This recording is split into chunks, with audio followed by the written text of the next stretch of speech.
Olivia and the Talking Compass. Olivia was a lively 16-year-old girl from the quiet little town of Willow Creek.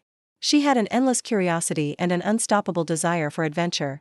While most of her friends spent their free time doing TikTok dance challenges or playing video games, Olivia preferred exploring the town library, wandering through the woods, or browsing old shops for hidden treasures.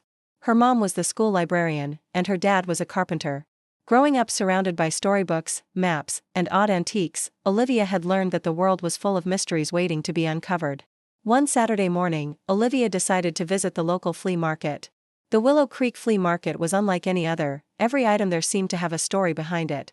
Someone might be selling their grandmother's sewing machine, another person an old broken radio, and sometimes there were strange objects that felt like they belonged in an adventure movie. That day, Olivia was flipping through a stack of old books when she heard a deep yet gentle voice behind her. "Do you like adventures, young lady?" Olivia turned around to see a tall, thin man with a long white beard. In his hand was a small golden compass, old yet beautiful, with strange blue light shimmering inside the glass.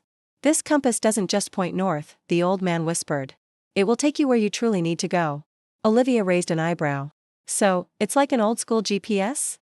The man smiled faintly. "No. GPS takes you where you want to go. This will take you where you need to be." Olivia couldn't help but laugh at the dramatic tone, but she was intrigued. For only $5, she decided it was worth the mystery. On her way home, Olivia noticed something strange. The compass needle wasn't pointing north at all. Instead, it was turning sharply to the right. She thought maybe it was broken, but curiosity got the better of her, and she decided to follow it. The trail led her out of town toward a small patch of woods. Through the trees, she saw a small waterfall, and right beside it, lying on the ground, was a leather-bound journal. She picked it up and opened it. On the first page, written in bold letters, were the words, "If you have found this, you are the next seeker." The next page contained a hand-drawn map with 3 marked locations: a giant tree, deciduous tree, an old church, and a place labeled, "Where Stories Live." Olivia instantly guessed the last one. It had to be the town library where her mom worked. But what about the other 2? The compass would have to show her the way. Not wanting to go alone, Olivia called her best friend Ethan, who was always up for her crazy treasure hunts, even though he was a bit of a scaredy cat. "Olivia, are you sure we're not walking straight into an alien trap?" Ethan puffed as he caught up to her. "It's a treasure hunt, Ethan." "Stop being so dramatic," she replied, rolling her eyes. The compass led them south of town until they came upon a massive tree with a trunk so wide, Ethan joked, "You could fit a 5-story apartment in there." At the base of the tree, they dug into the dirt and found a small metal box. Inside was a Rubik's Cube, but instead of colors, each side had strange symbols and numbers. "It's a puzzle," Olivia said, studying it carefully.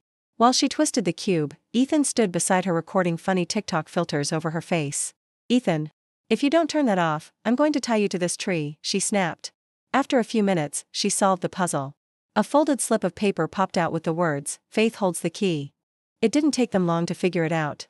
On the edge of town stood an abandoned old church. Inside, carved into the back wall, they found a short poem, "Where words are guarded, treasures are found." Olivia's eyes lit up. "The library," she exclaimed. When they arrived at the library, Olivia walked straight to her mom's desk and checked underneath. There, tucked away, was an old wooden box. Inside was a collection of ancient books, filled with local history, drawings of plants and animals, environmental conservation tips, and stories that had been lost over time. In the corner of the box was a small note, "Knowledge is the greatest treasure. Pass it on." Olivia realized the purpose of this whole journey. It wasn't just about mystery or fun. It was about discovering that knowledge itself was the most valuable treasure, and that protecting history and nature was an important mission. The next day, Olivia returned to the flea market to find the old man, but no one there had ever seen him before. It was as if he had vanished. Ethan grinned. "So, what's next? Maybe we hunt down a magic fridge?" Olivia laughed. "Only if it points me toward chocolate."